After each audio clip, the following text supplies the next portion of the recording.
Jive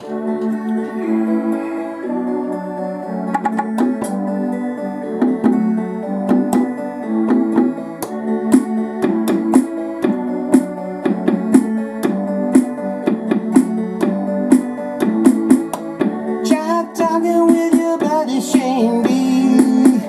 He loves to give you heavy metal news. He likes to have a damn good time. He doesn't like to drink wine but beer. Just one beer after work for fun, for fun. Let's jive right motherfucking now. Oh God, that was good. And did you see the double tap? It's hard to sing and do the drum beating back and forth while that little tune was playing. That was very difficult to do, but I did a good job of it. Welcome, welcome one and all back to episode 88 of Jive Talking with Shane Diablo, your best damn friend on the internet. If you like hard rock and you like heavy metal and you like having a good time and having a little bit of fun and not being a negative Nancy all the time, this is the place for you. This is the place to go to have a little bit of free, fancy-free fun.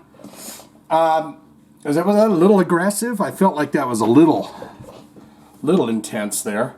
Episode 88 of this thing. It seems like we're hovering in the 80s forever. Does that seem the same way to you? I almost wonder if I need to go back and check the numbers like I've done, like 86, 87, 88, 87, 86, 87.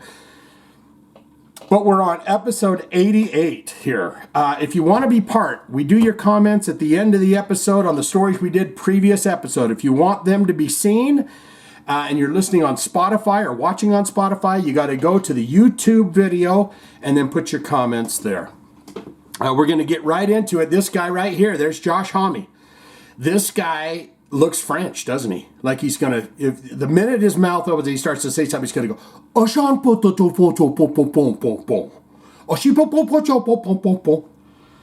but he's not French. He's from the desert of Palm Springs. And handsome chap. I saw Queens of the Stone Age live, and he makes me very uncomfortable the way he does this sexy hip thrusting dances when he's playing guitar and singing on stage. He does this kind of perverted hip shaky humpy thing with his hips the whole time.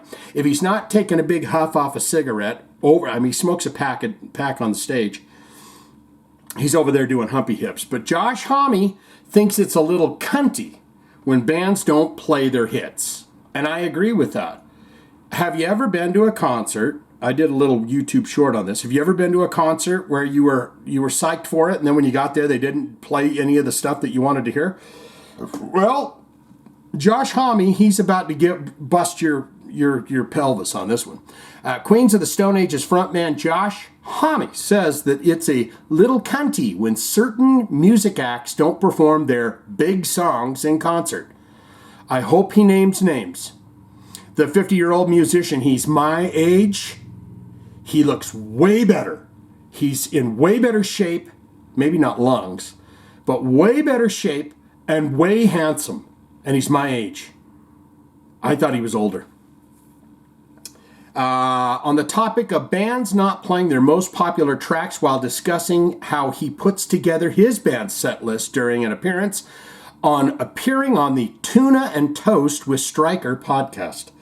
You know, one good way to do it would be go to your Spotify page and see what the top 5 jams are. And then you go, these 5 are going in for sure. I don't know. Homme remarked, I understand that I'm always going to play Queens of the Stone Age hits no one knows, because I still like playing the song. And that's something that it's an agreement with the audience. I assume that this is part of coming here to see us, and here you go. So yeah, he's saying people want to hear the biggest hits. Most bands, if they only have 1 or 2 hits, they put it right at the end of the show. They make you sit through all the mush and all the turds to get to the big hit. He continues, when there's bands that don't want to play their big songs or their big songs, I always think it's a little cunty to do that. Acting like a song that a lot of people like is a burden is just a strange reaction to the gift that your fans have given you. Seems like an odd reaction. I agree, but think about the song Dream On. 50 years. 300 shows a year. Dream on. I love hearing it, but I don't listen to it every day. But imagine Aerosmith doing that, or, just any band that's out there for that long. Homme went on to say that some acts have a hard time dealing with the success of their own hit songs. I think, especially when something blows up, I can understand perhaps that feeling of it's overshadowing the rest of what you do and all. But perhaps these are uptown problems, And while I understand bits of that sentiment, I don't think the end result can be that you deny the sort of world that songs would give you. Oh, Jesus, is he one of these guys that talks weird and I don't think the end result can be that you deny the sort of world that the song would give you. In the years of doing this, I've seen a lot of artists do that. At times, they sort of get angry at their own music for doing well, for creating this world.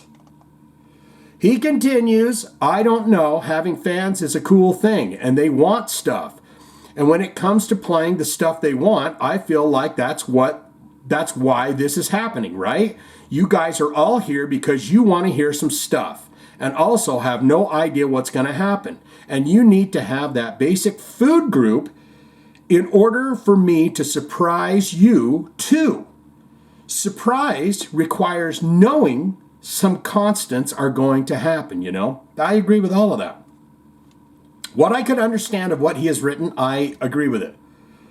People buy the ticket because they're saying they got to do No One Knows. They got to do it. And they do it. So I don't know. I don't sweat stuff like this. Why would I not play No One Knows? Queens of the Stone Age last album, In Time's New Roman, was made available across all platforms June 16th via Matador Records. Queens of the Stone Age performed live for the first time in more than 3 years on May 26th at the Sonic Temple Festival in Columbus, Ohio. Prior to the Columbus gig, Homme and his bandmates played one gig in early 2020, their first since 2018. So I can't remember when I saw them. But it was only like 4 years ago, 3 or 4 or 5 years ago. Queens of the Stone Age, 11-song set included the live debut of the new song Emotional Sickness. In Time's New Roman was recorded and mixed at Homme's own Pink Duck RIP with additional, what does that mean? His own Pink Duck RIP with additional recording at Shangri-La. The album was produced by Queens of the Stone Age and mixed by Mark Rankin. Artwork and double LP gatefold package was designed by longtime collaborator Boneface. We're giving a moment to this fella right here. I saw a little minute video where Nicko Mcbrain of Iron Maiden, he says, guys, I'm going to be putting out a little statement here, but look at my beautiful face, and it is a beautiful face. He's a magical man.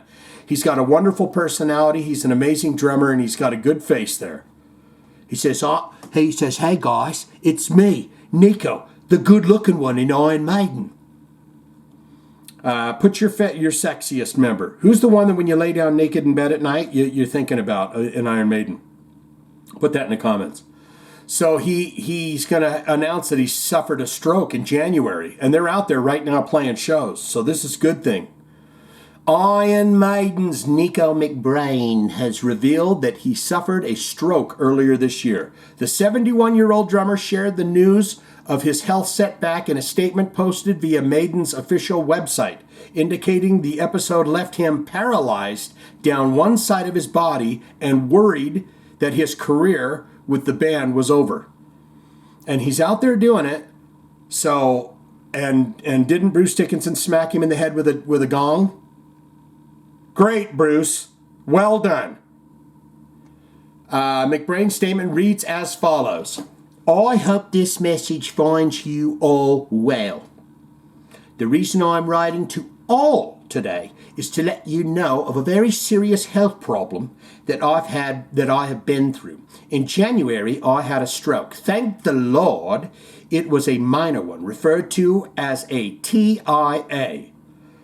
It left me paralyzed on me right side, from me shoulder on down, of course. I was very worried that my career was over, but with the love and support from my wife, Rebecca, and family, my doctors, especially Julie, my OT, occupational therapist, and my maiden family, I was able to bounce back to somewhere near 70% recovered. After 10 weeks of intense therapy, it was almost time to start rehearsals for our tour. Wow, that is an amazing dude right there. I feel it's important to let you know about this now instead of earlier, as I was mainly concerned with doing my bleating blatty job and concentrating on getting back to 100% fitness. I'm not there yet, but by the grace of the almighty sweet and juicy God, I'm getting better and I'm stronger as the weeks go by. And in the video, he did look pretty good. He didn't look, he didn't look off, Thank you all for our most wonderful and magical tour so far. You have all been so amazing. Well, that's it for me. God bless you all. Stay safe and well. And I look forward to seeing you all somewhere in time. What a way with words. Smiley face emojis, or smiley face, smiley face. Manager Rod Smallwood added, "The rest of the band and I think that what Nicko has been able to achieve since his stroke shows incredible belief and willpower, and we are all very proud of him." Nicko, okay, I don't want to read all this guy's stuff because he's just going to be just going about, he's amazing. "We honestly did not know if he would be able to play a whole show until band rehearsal started in May. And there was just so much support for him and for the band, and the genuine relief for all when we saw he was going to be able to do it. Nicko being Nicko, he did not want to make a fuss and cause any distraction to the tour at the time, but now that he is sure he will soon get there, he thought you fans should know straight from him rather than be any rumors out there. We are all, of course, delighted he battled through this so well and look forward to many more tours together, starting with the 3 Western Canadian shows and Power Trip Festival, it's not Power Trip the band, in California. California Love! Coming up in a couple of months' time. We can't wait. This tour is that good. 3 years ago, Mcbrain was diagnosed with stage 1 laryngeal cancer and opened up about it in a single interview in 2021, but otherwise kept it mostly under wraps. The musician received his cancer diagnosis after undergoing an endoscopy at the Sylvester Comprehensive Cancer Center, part of the University of Miami Health System, and a Miller School of Medicine. Within a week, Mcbrain's cancer was surgically removed, and he now gets checkups every few months to make sure that the cancer hasn't returned. Guys, when you get up there, you've got to do everything you can. You got to go in for the doctor checkups. You got to go in for all of that, because as you get older, things start to happen. You're old, and your bones are old, and your organs are old and everything, and they need a little bit of lubing, okay? So make sure you're going in and doing that. Mcbrain, who had the cancer in the part of his vocal cords, isn't the first member of Maiden to beat cancer, right? Back in late 2014, Iron Maiden's Bruce Dickinson was diagnosed with throat cancer. The singer, who had a gall-sized tumor on his tongue. I mean, how do you know that it's there? I mean, for it to get to a golf ball and not a marble. And I got to go to WebMD right after. Every time And another in the lymph node on the right side of his neck. Got all clear. in May 2015 after radiation and 9 weeks of chemotherapy. In 2015 interview with Overdrive, McBrain admitted that he thought Maiden was over when it was discovered that Dickinson had a cancerous tumor. Well, I'd be a bleeding bratty liar if I didn't think for a minute that Iron Maiden wasn't finished. But I thought more about the possibility of losing my dear friend than anything else, to be honest. Then later, I was thinking, God forbid, if the worst ever happened, the legacy would be the last 16 albums. So there you have that. Want to hear a little bit of it? This is the message I saw. Hello, boys and girls. Hi, Nicko. Good-looking ones with you here. Oh, you know it, don't you? You look at me and you go, oh, that's a good-looking bloke. I love him. Maiden, isn't it? What's his name? Well, it's Nicko with you here, boys and girls. I do have just a very personal, very, very personal message for everybody. I wasn't well earlier this year, as some of you have quite rightly noticed. I will be writing a little press note That we just read. Explaining everything that's happened to me and where I was in January of this year with my health issues that I went through. Get well soon, Nicko. We love you so much. There he is, Todd La Torre, or Todd La Torre. I think he's our pal. He reposts some of my stuff on his freaking Facebook or something. I'm hearing this from everywhere. I say, hey, Todd La Torre posts your shit on his fucking Facebook. I don't get on Facebook. I can't do it.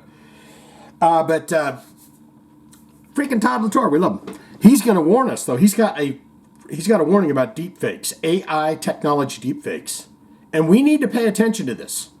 All right? You don't want that sultry voice. You know, we just did Tormentum from Queensryche on the channel, reaction video. And you don't want someone deepfaking Jeff Tate's head over Todd La Torre anymore. Right? Or ever. Queensryche's Todd La Torre warns of danger of deepfake technology in digital age. You know, yeah, because people just say, I saw this alien online and it was telling us about... And you're like, dude, could that be faked? I don't know. I feel like it would be major, massive news around the world if there was a video of someone interviewing an alien from 1955. And you can tell it's not from 1955 because the guy that's asking the alien questions isn't going, yeah, Shane, so let me ask you a question, yeah? What, you know?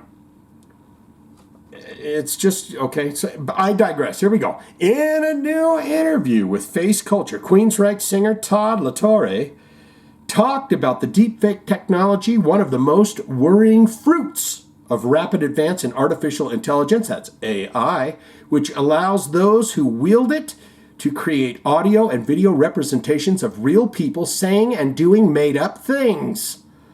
In a deep fake, individuals train computers to mimic real people to make what appears to be an authentic video.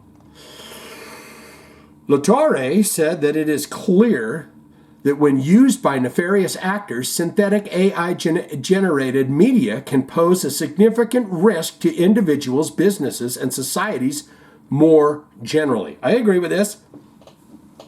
You know, because, I mean, come on. If you can do all that, you're not doing, if you're going to do deep fakes, you're not doing fun deep fakes for the most part. People are going to get on there and they're going to take the people they hate and they're going to make them go, I am a butthole, yes I am. You know, that's what you're going to do. Here's Todd La Torre. He says, when it sounds real and then you see the person in the video at a little bit of a distance, maybe it's a world leader and it looks like a real person saying, we're going to wage war against Islam. We're going to wage war against the West. We're going to wage war against you. And people are going to look and then they're going to say, he said that. And there could be so much damage before. Now you're trying to clean up the mess, he said. And at that point, at least in the U.S., I don't know what it's like over in the Netherlands, where the Face Culture interview is based. But people already justify ridiculous shit that is real. Like you saying, oh, this person said that. Well, that's not what he meant. Yeah, because they just cut it in the wrong spot. There's all this justification for things that are actually said that are not good. Now, can you imagine horrible faked things? Question mark. I mean, you could have a celebrity thing turned into like an inappropriate video. And somebody claims something and a woman could say, that's not me. And you say, well, look at the video. You did. You did it. And now this woman is shamed publicly for something she didn't do. But when your eyes see what they see and you are convinced, it's really hard to unconvince somebody. And when the technology can be so convincing, how do you distinguish what's real and what's not real? The only way you could do that is if there's information within that, whatever it is. Just like there's metadata in photographs, videos, there's things in there that a computer scientist could tear that thing apart and say, here's the origin of this. This is the equipment that he's a smart guy. So he's got an IQ 102. I'll bet you anything. This is the equipment that it was created on. This is the date and time and blah, blah, blah, blah, blah, blah, blah. But who wants to go through all that when you've already been accused of being a pedophile or a rapist or a thief or a racist or whatever, anything bad?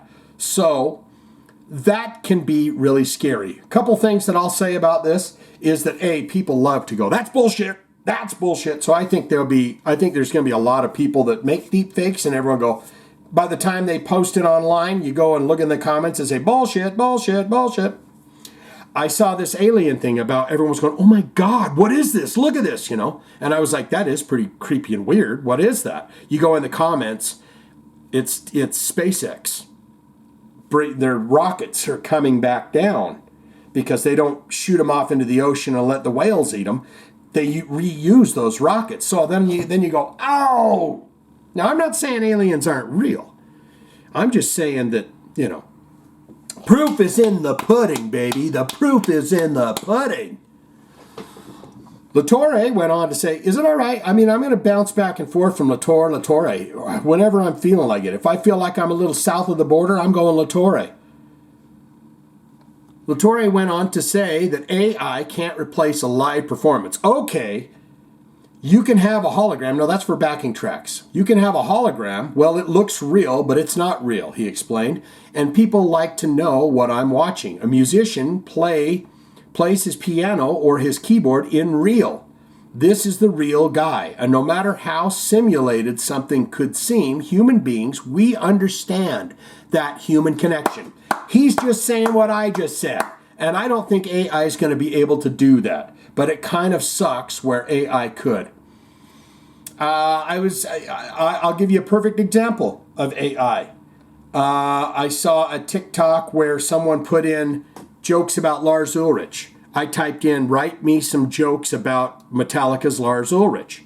All the jokes, terrible.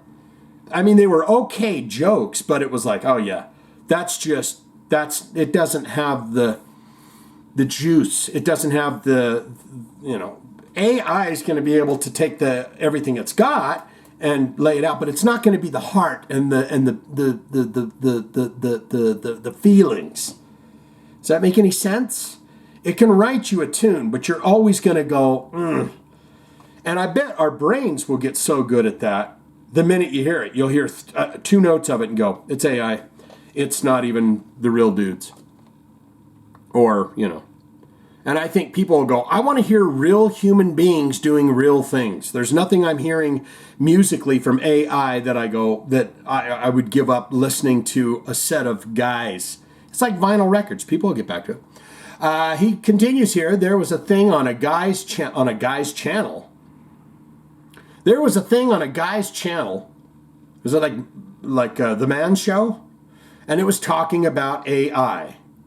And it's a guy named Rick Beato. And he was talking about AI and this. So it was on a guy's channel. It was Rick Beato. And he was talking about AI and this whole Drake thing. Oh, is there a Drake thing? He's like this rap guy, whatever. But he's like really famous and probably has a ton of money. Oh, he's got a ton of money. Don't you worry about that. Whatever. But there was a fake there was an AI of this artist, and some people were saying they like the AI artist better than the real artist, and it was produced. That's scary. Yeah, but everything that Drake does is done on computers. You know, it's hip hop, so I think a computer is going to have a better basis to write a computer song than it's going to have to do an old Lynyrd Skynyrd tune. Does that make sense? I'm not disagreeing with you, Todd, okay? Because me and you are like, we're together on these things. Last month, Queensryche released a fully AI-generated video for the song Tormentum. You're kidding me. It was a pretty good video. Wow, that was AI. Interesting. Taken from the band's latest 2022 Digital Noise Alliance. The clip was directed by Above the Void. So that's it. So it was all AI images. See, that's the thing is that was a pretty good video, but it just makes images. So Above the Void kind of twisted it. See, there's Todd La Torre. And he doesn't have a pack of cigarettes in his hand. He's got his own hat on, Todd La Torre. Queensryche released completed its 2023 U.S. headlining tour with support from former Megadeth guitarist Marty Friedman and Trauma. On that tour, Queensryche's 18-song setlist included no less than 5 songs from the band's 16th studio album, Digital Noise Alliance, which came out last October via Century Media Records. The record was once again helmed by Chris Zeus Harris, who previously worked with Queensryche on 2015's Condition Human and 2019's The Verdict. Good tune and good going. There he is, Todd La Torre. Let's stay on the AI trip with Chubby Cheeks. Chubby Cheeks, Chubby Cheeks, oh Chubby, Chubby Cheeks, oh Chubby Cheeks. Ba-boom, boom, boom. Chubby Cheeks, a.k.a. Wolfgang Van Halen, on the use. Look at that. Those eyes say, I'm happy person. Those eyes right there, they say, I'm happy. I miss my daddy. I love my daddy. I rocked with my daddy on the stage. That was an honor for me. But I'm a happy person, and I have a happy life.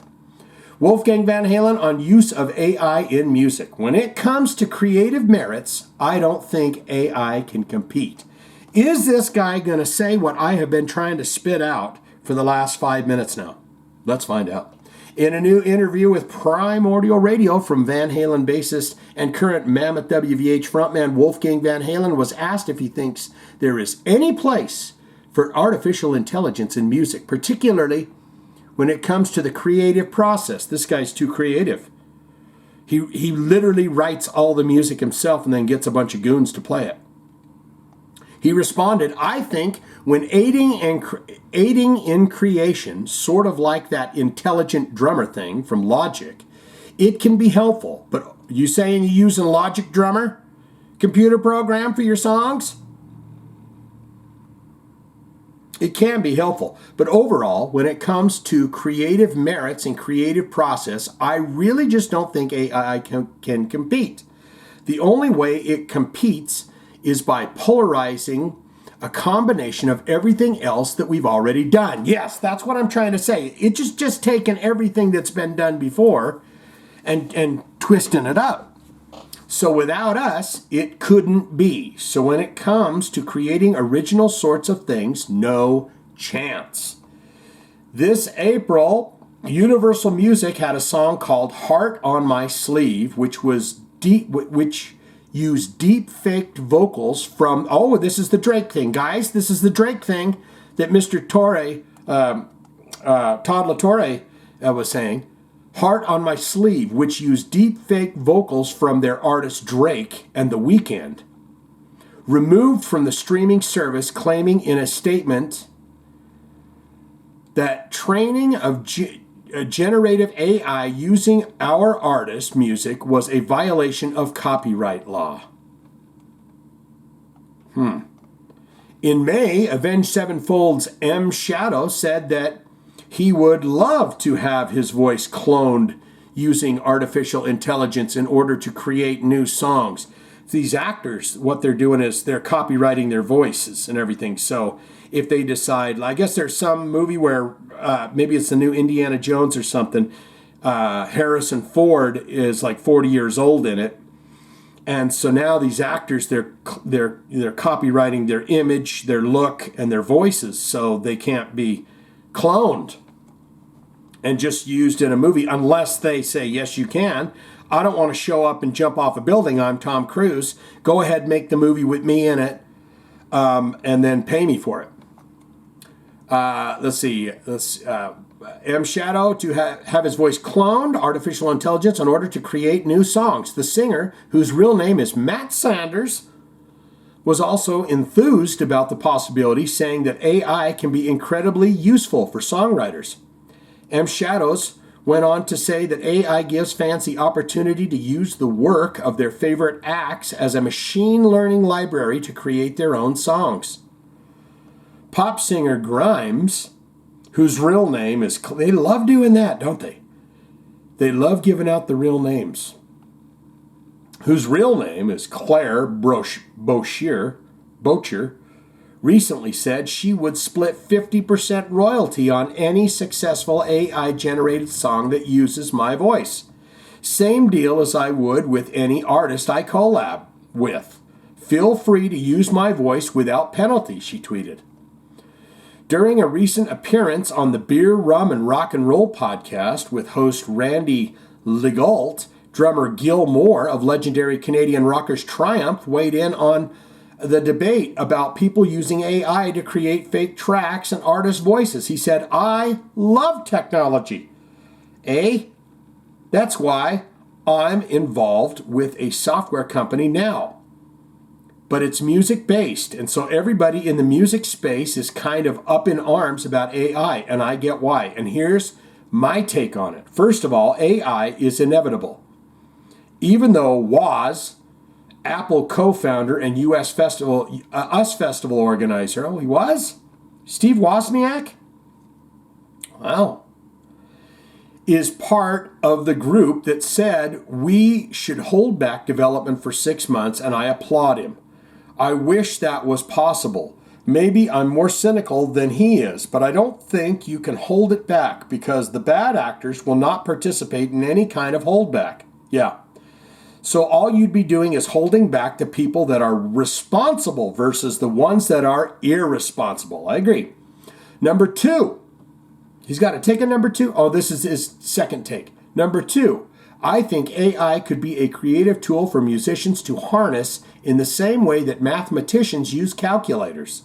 But when you get into creating fake tracks and when you get into criminal activity, it's a set of burglar keys for a smart producer, or even not a smart producer, but a smart crook who understands a little tiny bit about music to try to scam streaming royalties, which is what's going on with the fake tracks. And not just using AI, there are other ways to do it. People will cheat, unfortunately, so I think it's terrible. All right. Jabby jigs, jabby, look at that face. I mean, if those gleaming eyes and that smile doesn't say, by heavens to Betsy, I'm having a great life right now, I don't know what does.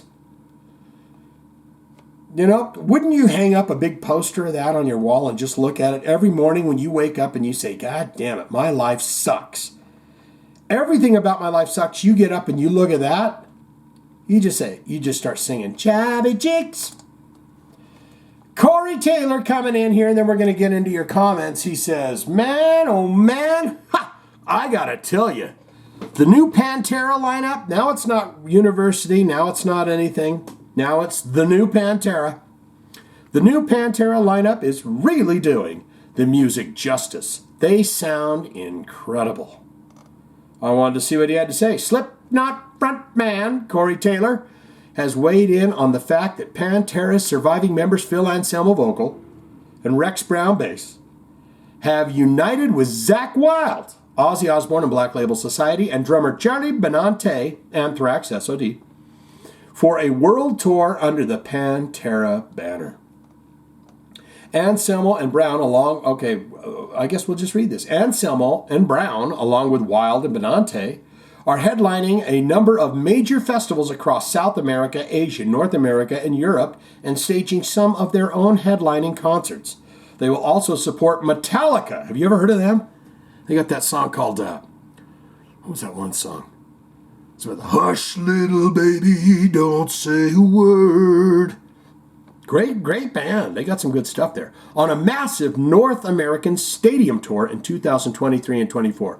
According to Billboard, the lineup has been given a green light by the estate of the band's founder, drummer Vincent Vinnie Paul Abbott and guitarist Dimebag Darrell Abbott, as well as Brown, who in 2021 said Wild wouldn't tour with Pantera if a reunion were to happen.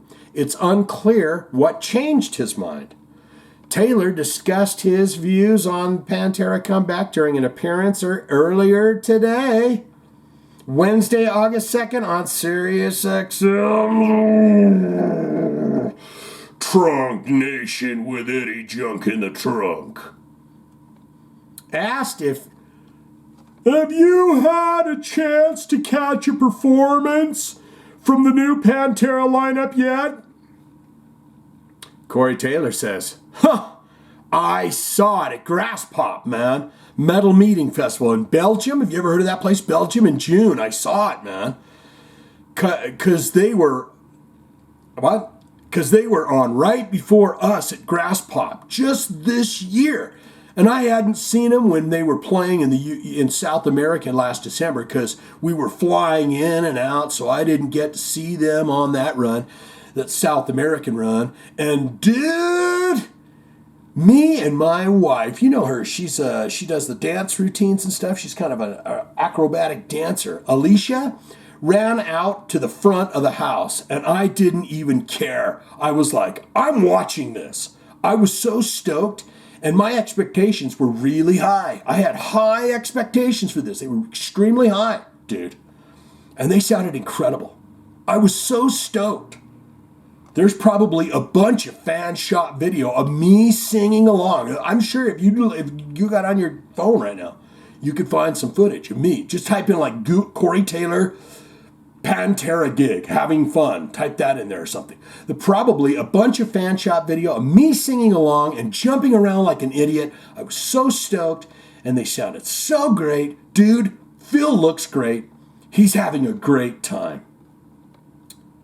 Taylor continued, we all know the story, and to go see them get up there and had to and to feel the positive energy that has been felt around the thing in so long, that hasn't been around in so long, dude. I mean, I'm starting to get emotional about it now. I mean,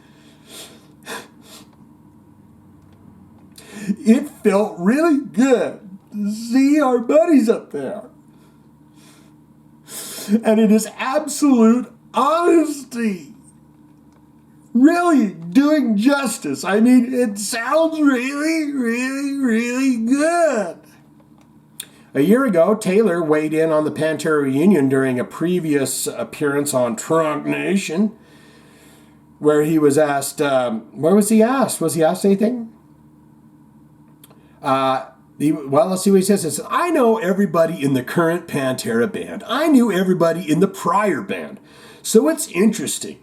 I know there's a lot of debate about it. All I'm going to say is that I'm stoked to see these songs played live. I'm stoked to see it done with respect.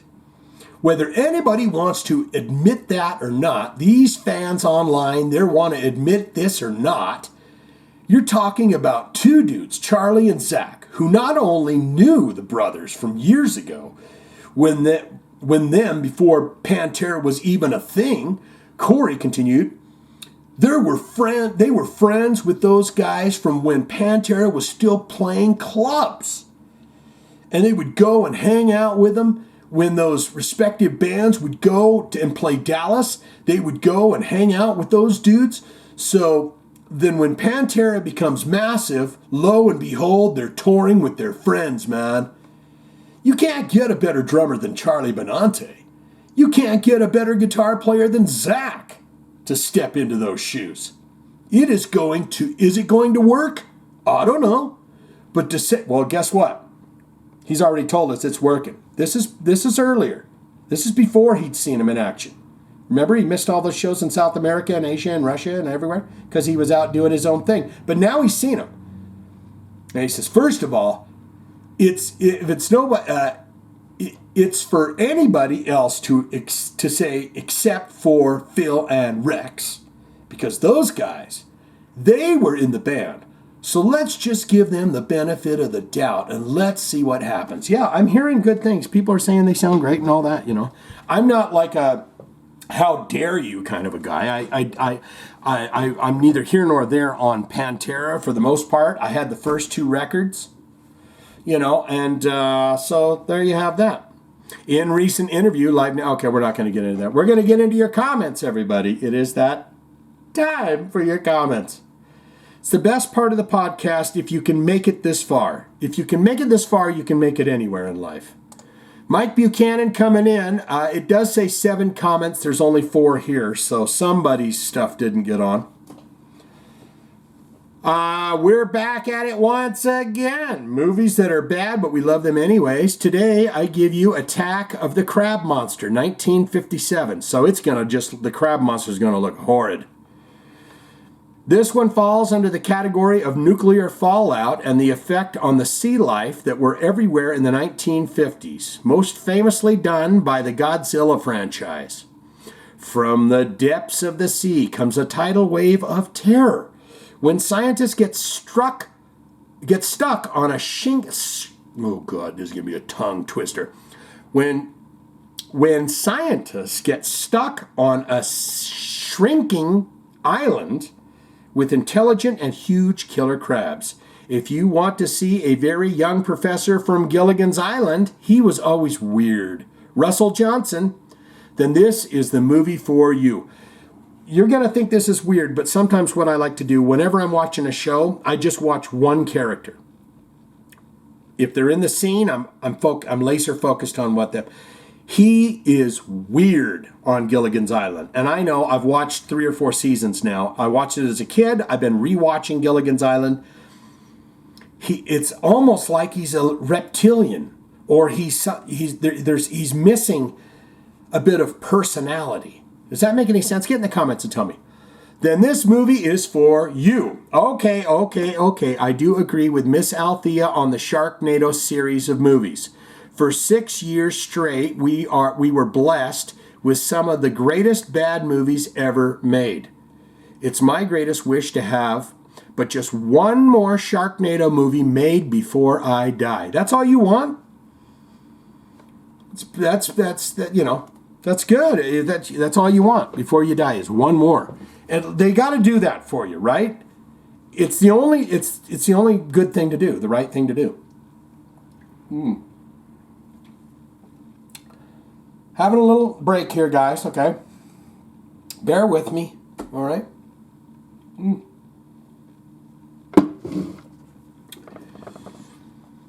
Still Mike Buchanan, what's up with all the drama with bands these days? I, for one, would be the first to go see Nuno / concert. I think that would be awesome. Not getting into the drama. Still Mike Buchanan, gasp. No! Didn't need to know Deadmau5's real name. Psst, who's Deadmau5? Thinking everyone should just stay private. Well, it's Blabbermouth. They just tattle on everyone's names. What was Slash's? I already forgot it. Says that guy that's all over social media. Okay, let's read that one more time. Who's the Deadmau5? Thinking everyone should just stay private, says that guy who's all over the social media. Thinking that if Motley Crue couldn't find the master tracks to be able to change the set list, yeah, I said what I said.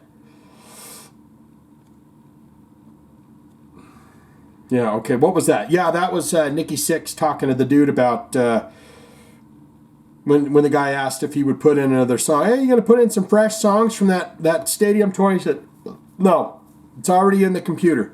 We can't slide another file into that spot. Still Mike Buchanan. Liquid metal is mercury. Everyone knows that. And now for the Jive Talkin jokes of the week. Nothing starts with N and ends with G. Yes, it does, right. See, I caught that. My eyeball just looked over to the word nothing, and then I got the joke. I got a hammer lodged in my esophagus, and doctors can't remove it. They said it's the worst case of a Thor throat they've ever seen. Ah! A Thor throat, right? My boss asked me why I only get sick on work days. I said it must be my weekend immune system. My wife was livid when I told her I used all of her savings to buy stock in Bose. I told her to relax. It's a sound investment. Oh, that's a good one. And finally, for his birthday, I got my son an alarm clock that swears at him instead of beeping. He's in for a rude awakening.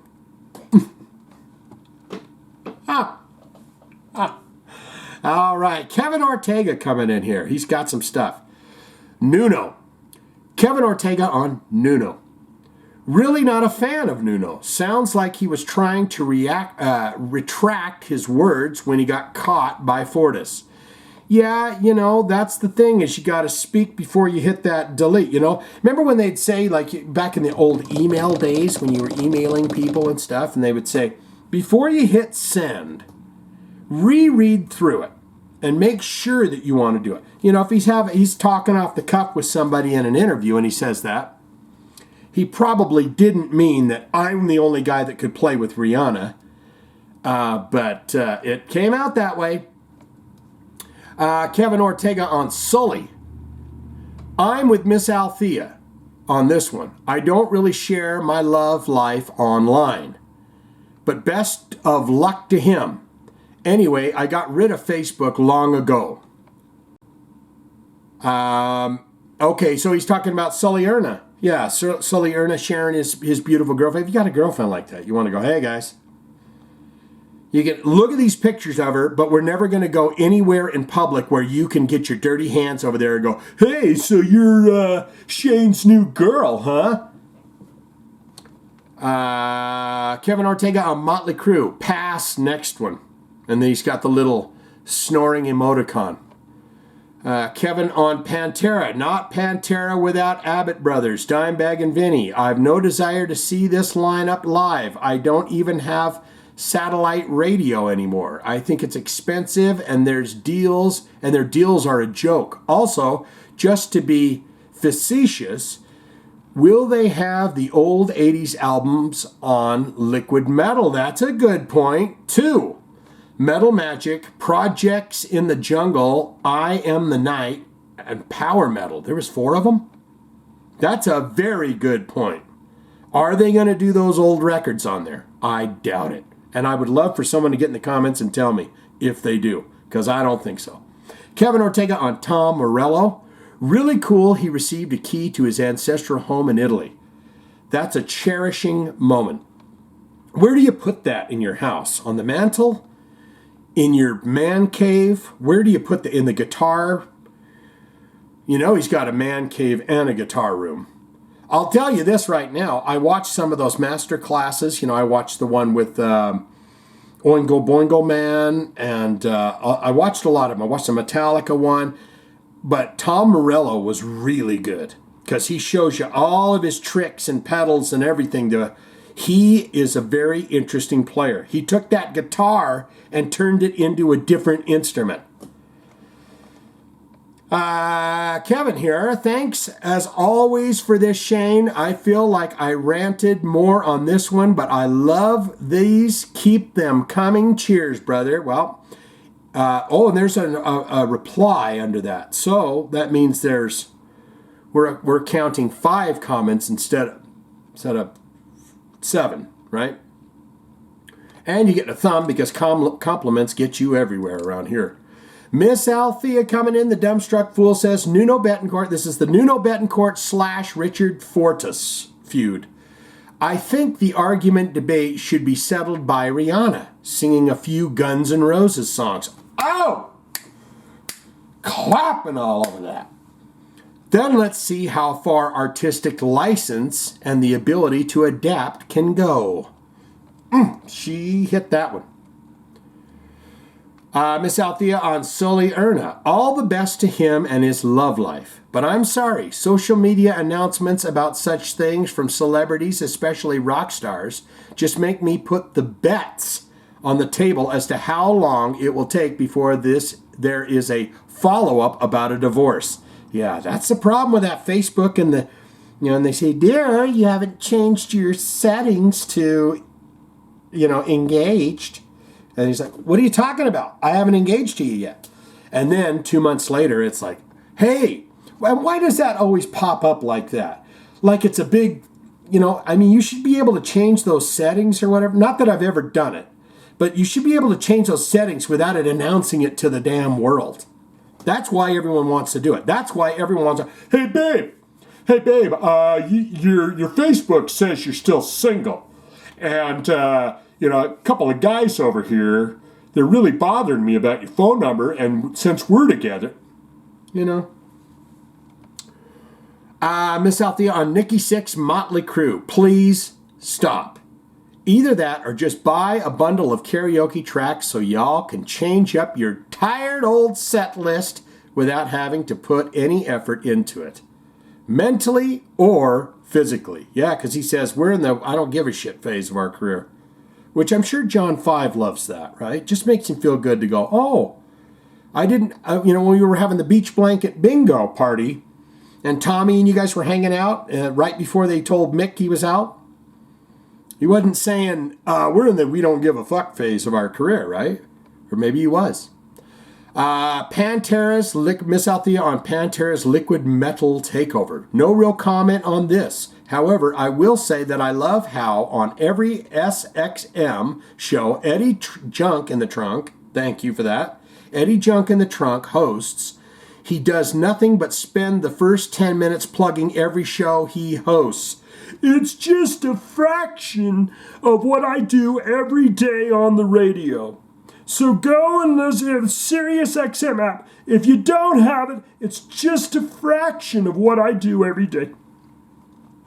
His Monday show on Hair Nation comes on at 5 p.m. Eastern, which is when I am driving home from work. I am lucky if I hear one song, as he is typically still talking by the time I get to my house, unless traffic is bad. Yeah. I really don't have anything against Eddie Trunk. I hope that I just, he's a wonderful fellow. He's a wonderful fellow. The Junk in the Trunk, if I had a name like that, I would go by Junk in the Trunk. It's just who I am. But I don't, I don't want people to think, I just love doing his voice because he's always like, so I'm not a musician and I've never played an instrument, but I am a fan for 50 years. I think I went off a little on that. So she's in traffic and she hears one tune because he's giving you all of his tweets and his social media deets.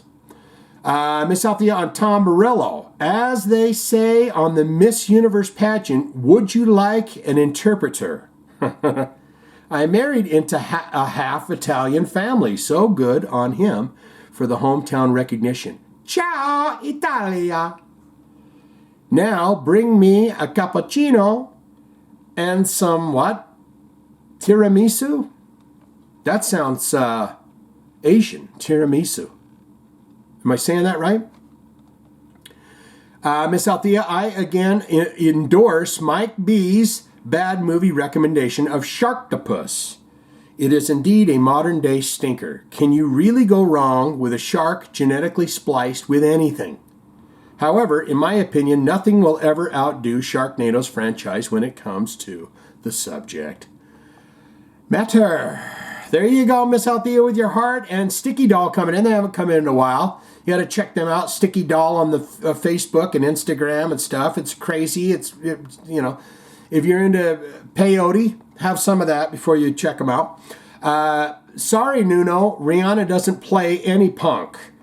He's way too smug and arrogant for his own good. Mr. Cocky Smirker thinks he has taken the EVH crown now. Def, not a fan of his. I mean, he has compared himself to Eddie Van Halen a couple times, or how much he admires him. I don't think he says anything about how good he is, but there you go, my folks. Get out there, seize the day, seize your life. Take it in hand. Start with a small walk. Start with a long run. Start with some squats. Start with a plank. Start with taking some vitamins. But whatever you do, do it for the betterment of your health and your mental faculties. Now let's see if my mental faculties can get this freaking thing to do something different. No. I just don't understand where those...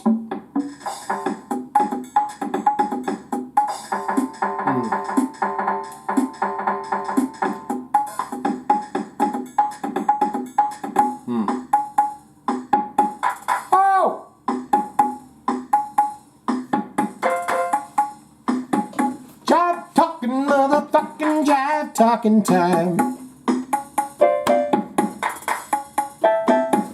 Jive talking with your friend Shane every week. Jive talking about the heavy metal news and fun. Come on, baby, bend me over and rub my buns.